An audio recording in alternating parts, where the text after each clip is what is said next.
नमस्कार दोस्तों, आप सभी का स्वागत है आपके अपने YouTube चैनल पर।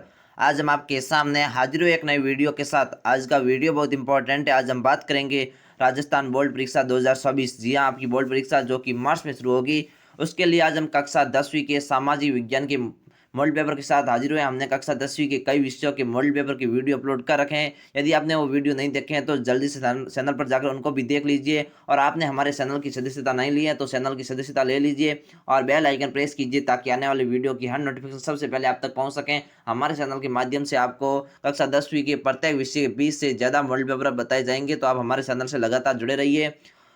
आइए अब हम आज का वीडियो स्टार्ट करते हैं। यहाँ पर आप देख सकते हैं मॉडल पेपर 5 जो कि अभ्यास के लिए है। माध्यमिक परीक्षा कक्षा 10वीं सामाजिक विज्ञान का पेपर है। पूर्णांक आपका 80 नंबर होने वाला है। समय मिलने वाला है 3 घंटे 15 मिनट यानी कि 3.25 घंटे का आपको टाइम मिलेगा। उसके बाद परीक्षा के लिए सामान्य निर्देश आप पढ़ सकते हैं। सबसे पहले आता है खंड अ। इसमें आप देख सकते हैं सबसे पहले वस्तुनिष्ठ प्रश्न जो कि आपके अवसित वाले सवाल हैं। आपको कुल 15 सवाल दिखाई देंगे। 15 सवाल आएंगे जो कि सभी एक एक नंबर के होंगे, यानी कि 15 नंबर के आपके वस्तुनिष्ठ सवाल आने वाले हैं। तो यहाँ पर आप सबसे पहले सवाल देख सकते हैं, ब्रेटन वुड्स सम्मेलन में किस संस्था की स्थापना की गई थी? यूनिसेफ, अंतर्राष्ट्रीय मुद्रा कोष, विश्व व्यापार संगठन या यूनेस्को की? तो ब्रेटन वुड्स सम्मेलन हुआ था, उसमें अंतर्राष्ट्रीय मुद्रा कोष की स्थापना की गई थी, जो कि आपके ऑप्शन नंबर ब राइट होगा। इसके बाद अगला है कि 6 अप्रैल 1930 को दांडी में नमक बनाकर गांधी जी ने जिस आंदोलन को शुरू किया था वह कौन सा था?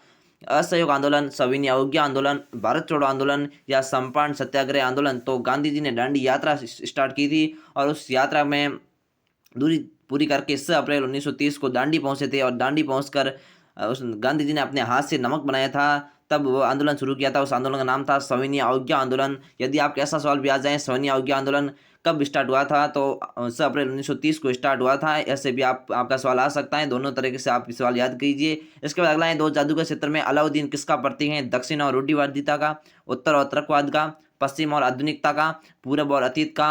तो दो जादूगर क्षेत्र में अलाउद्दीन है वह पूरब और अतीत का प्रतीक है। अगला है कि छापा खाना प्रकृति का सबसे ताकतवर औजार है और बन रही जनमत की आंधी में निरंकुशवाद उड़ जाएगा, यह कथन किसका है? मार्टिन लूथर का, कैथोलिक धर्म सुधारक इरेसमस का, या इटली के किसान मेनोकियो का, या लुई सेबेस्टिये मर्सिये का? तो ये आपके कथन है लुई सेबेस्टिये मर्सिये का, जो कि आपके ऑप्शन नंबर द राइट होगा। इसके बाद अगला है कि अधिकतर गहरी और अम्लीय किस मृदा का गुण है? काली मृदा, जलोढ़ मृदा या मरुस्थलीय मृदा या लैटराइट मृदा? तो अधिकतर अम्लीय तथा अम्लीय पीएस ज़्यादा है 6.0 से लैटराइट मृदा का उदाहरण है, जो कि आपके ऑप्शन नंबर द राइट होगा। इसके बाद अगला है कि केरल में स्थित बाघ रिजर्व कौन सा, यानी कि केरल में कौन सा बाघ रिजर्व स्थापित है? बक्सा टाइगर रिजर्व, पेरियार बाघ रिजर्व, मानस बाघ रिजर्व या कॉर्बेट राष्ट्रीय उद्यान? तो केरल में है पेरियार बाघ रिजर्व, जो कि आपके ऑप्शन नंबर ब राइट होगा। इसके बाद अगला है कि लो इस्पात का उद्योग है आधारभूत उद्योग, कृषि आधारित उद्योग, उपभोक्ता उद्योग या सूचना प्रौद्योगिकी उद्योग? तो लो इस्पात उद्योग है आधारभूत उद्योग, जो कि आपके ऑप्शन नंबर अ राइट होगा, आधारभूत उद्योग। इसके बाद अगला है कि सीमा सड़क संगठन कब बनाया गया था? 1950 में, 1952 में, 1956 में या 1960 में? तो सीमा सड़क संगठन था वो 1960 में बनाया गया था। आपकी ऑप्शन नंबर द राइट होगा। इसके बाद अगला है कि भारत में केंद्र और राज्य दोनों को कानून बनाने का अधिकार दिया गया है। बेल्जियम में केंद्रीय और राज्य सरकार के अलावा तीसरे स्तर की कौन सी सरकार होती है? पंचायती सरकार, सामुदायिक सरकार, अल्पमत सरकार या डमी सरकार? तो बेल्जियम में केंद्रीय और राज्य सरकार के अलावा तीसरे स्तर की सरकार सामुदायिक सरकार होती है, जो कि आपके ऑप्शन नंबर ब राइट है। इसके बाद अगला है कि भारत में केंद्र और राज्य दोनों को कानून बनाने का अधिकार दिया गया है। संघ सूची के विषय में, राज्य सूची के विषय में, समवर्ती सूची के विषय में या अवशिष्ट विषयों पर? तो भारत में केंद्र और राज्य दोनों को कानून बनाने का अधिकार समवर्ती सूची के विषय में दिया गया है, जो कि आपके ऑप्शन नंबर स राइट होगा। अगला है कि लैंगिक असमानता का आधार नहीं है स्त्री पुरुष की जैविक बनावट, स्त्री पुरुष के बारे में प्रचलित रूढ़ छवियां, स्त्री पुरुष दोनों की तयशुदा सामाजिक भूमिकाएं या उपयुक्त सभी? तो लैंगिक असमानता का आधार नहीं है, तो स्त्री पुरुष की जैविक बनावट नहीं है, जो कि आपके ऑप्शन नंबर अ राइट होगा। अगला सवाल है कि भारत में कौन सी दलीय व्यवस्था है, यानी भारत में कितने दल हैं? एक दलीय व्यवस्था, द्विदलीय व्यवस्था, त्रिदलीय व्यवस्था या बहुदलीय व्यवस्था? तो आप सभी को पता है भारत में बहुत सारे दल हैं, तो भारत में बहुदलीय व्यवस्था है। इसके बाद आप अगला सवाल देख सकते हैं कि महात्मा गांधी राष्ट्रीय ग्रामीण रोजगार गारंटी अधिनियम कब बनाया गया था? 1992 में, 1996 में, 2002 में या 2005 में, तो महात्मा गांधी राष्ट्रीय ग्रामीण रोजगार गारंटी अधिनियम 2005 में बनाया गया था, जो कि आपके ऑप्शन नंबर द राइट होगा। अगला है कि अनौपचारिक क्षेत्र में ऋणदाताओं की गतिविधियों की देखरेख करने वाली संस्था कौन सी है? भारतीय रिजर्व बैंक, राज्य सरकार या केंद्रीय सरकार है? इनमें से कोई नहीं, तो इसमें आपके राइट आंसर होगा ऑप्शन नंबर द राइट, इनमें से कोई नहीं, यानी कि ये तीनों ही संस्था नहीं होगी, कोई दूसरी होगी। इसके बाद अगला है कि वैश्वीकरण को सुगमता प्रदान करने वाला कारक है प्रौद्योगिकी में तीव्रवंती व्यापार और निवेश नीतियों का उदारीकरण, विश्व व्यापार संगठन का दबदबा, उपरोक्त सभी, तो इसमें आपके उपरोक्त सभी आंसर राइट होंगे, जो कि द हैं। इसके बाद आप इसकी उत्तर तालिका देख सकते हैं, यहाँ पर आपको उत्तर नहीं बताए गए। जो छोटे सवाल है उसके आंसर मैंने आपको मैं यहीं पर बोलकर बता दूंगा। बड़े सवालों के आंसर यहाँ पर नहीं बताए जा सकते हैं, क्योंकि फिर वीडियो लंबा हो जाएगा। तो बड़े सवालों के आंसर आपको इस वीडियो के लास्ट में आंसर की ऐड कर दी जाएगी, तो आप वीडियो के लास्ट तक बने रहिए ताकि सभी सवालों के आंसर जान सकें। इसके बाद अगला है दूसरा सवाल, रिक्त स्थानों की आपको पूर्ति करनी है, जिसमें आप देख सकते हैं बच्चों की चीज़ों का प्रसार करने के लिए कि सभी का सबसे ज़्यादा इस्तेमाल किया जाता है, किसकी सभी का इस्तेमाल किया जाता है? तो बाल कृष्ण की सभी का सबसे ज़्यादा इस्तेमाल किया जाता है, तो यहाँ पर आप बाल कृष्ण लिख सकते हैं। अगला है कि 1870 के दशक तथा तक भारतीय पत्र पत्रिकाओं में सामाजिक और राजनीतिक विषयों पर टिप्पणी करते हुए कैरिकेचर और सपने लगे थे। क्या सपने लगे थे? कार्टून और कैरिकेचर सपने लगे थे, तो यहाँ पर आप कार्टून लिख सकते हैं।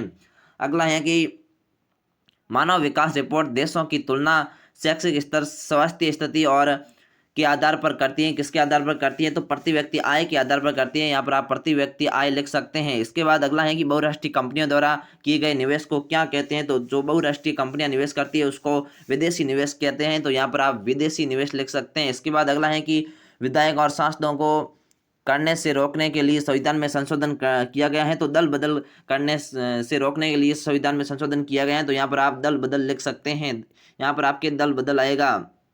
इसके बाद अगला सवाल आप देख सकते हैं कि व्यक्ति की और आज़ादी के मामले में लोकतांत्रिक व्यवस्था किसी भी अन्य शासन प्रणाली से काफ़ी अलग आगे है, तो इसमें आएगा गरिमा, यानी व्यक्ति की गरिमा और आज़ादी, तो यहाँ पर आप गरिमा लिख सकते हैं।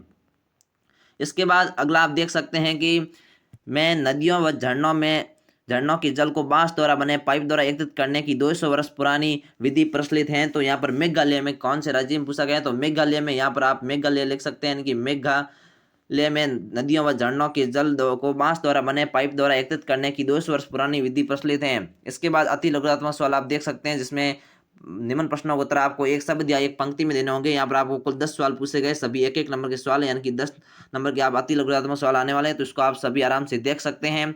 इसके बाद खंड ब आता है, जिसमें आपके लघुत्तरात्मक सवाल हैं। यहाँ पर पहला चौथा सवाल है कि सविनय अवज्ञा आंदोलन प्रारंभ करने से पहले गांधी जी ने क्या किया था? ये बहुत इंपॉर्टेंट क्वेश्चन है, 2 नंबर का आपका क्वेश्चन होने वाला है। इसका आंसर आपको 50 शब्दों में देना है, यानी कि आप इसके आंसर कम से कम 7 से 9 लाइन तक लिख सकते हैं। इसी तरह यहाँ पर सभी सवाल आराम से देख सकते हैं। 13वां सवाल है, ये भी बहुत इंपॉर्टेंट क्वेश्चन है कि एजेंडा 21 से क्या अभिप्राय स्पष्ट करना है, ये भी आपके 2 नंबर का क्वेश्चन है। इसके बाद खंड स आता है, जिसमें दीर्घ उत्तरात्मक प्रश्न है, जिसमें आप देख सकते हैं प्रमुख मोटे अनाजों के बारे में आप क्या समझते हैं, था भारत में तिलहन की फसल के बारे में बताना है। इसमें आपके 3 नंबर के क्वेश्चन होने वाले हैं। खंड स में आपको कुल 4 सवाल देखने मिलेंगे, सभी 3-3 नंबर के, यानी कि 12 नंबर का आपका खंड स होने वाला है। यहाँ पर आप देख सकते हैं, जिसमें प्रत्येक शब्द का उत्तर आपको 100 शब्दों में लिखना है, यानी कि आप 12 लाइन से 15 लाइन में इसके आंसर आराम से देख सकते हैं। इसी तरह यहाँ पर बाकी सवालों को आप देख लीजिए। लास्ट खंड आपके द खंड है, जिसमें आपको निम्नात्मक प्रश्न पूछे गए हैं, जिसमें आप देख सकते हैं कि आपको 4 नंबर के सवाल हैं और 200 से 250 शब्दों में आपको आंसर लिखना है, यानी कि 1 पेज से 1.5 पेज में इसके आप आंसर आराम से लिख सकते हैं। इसके बाद लास्ट सवाल है, 22वां सवाल है, जिसमें आपको मानचित्र दिया गया है और भारत के मानचित्र में आपको निम्नलिखित को अंकित करना है। रावत भाटा, नरोरा, इन्नौर या रिहंद, इसके अथवा में कि दिए गए भारत के रेखा मानचित्र में निम्नलिखित को अंकित करना है। बालाघाट, चित्रदुर्ग, पारादीप या मयूरभंज, या आपको आगे मानचित्र भी दिया गया, आप मानचित्र को भी देख सकते हैं। और अब इस संपूर्ण मॉडल पेपर की आप आंसर की देख सकते हैं। अब आप मॉडल पेपर 5 की संपूर्ण आंसर की देख सकते हैं। यहाँ पर आप देख सकते हैं उत्तर तालिका। सबसे पहले आपकी प्रश्न संख्या 1, जो कि आपके वस्तुनिष्ठ सवाल थे, कुल 15 सवाल, इसके आंसर आप आराम से देख सकते हैं। इसके बाद दूसरा सवाल था जो कि रिक्त स्थानों की, उसके आंसर बताए गए। उसके बाद तीसरा सवाल था जो कि अति लघुत्तरात्मक सवाल थे, इसके आप आंसर आराम से देख सकते हैं। उसके बाद जो आपके लघुत्तरात्मक सवाल थे, 2-2 नंबर के सवाल, उसके भी आंसर देख सकते हैं। इसके बाद आप खंड स के आंसर देख सकते हैं, जो कि आपके 3-3 नंबर के सवाल थे, यानी कि अथवा वाले सवाल है, इसमें दोनों के आपको आंसर बताए गए हैं। इसी तरह आप सभी सवालों के आंसर आराम से देख सकते हैं। ये रहे आपके आंसर। इसके बाद लास्ट खंड द है, इसके भी आप आंसर देख सकते हैं, बहुत ही इंपॉर्टेंट क्वेश्चन है।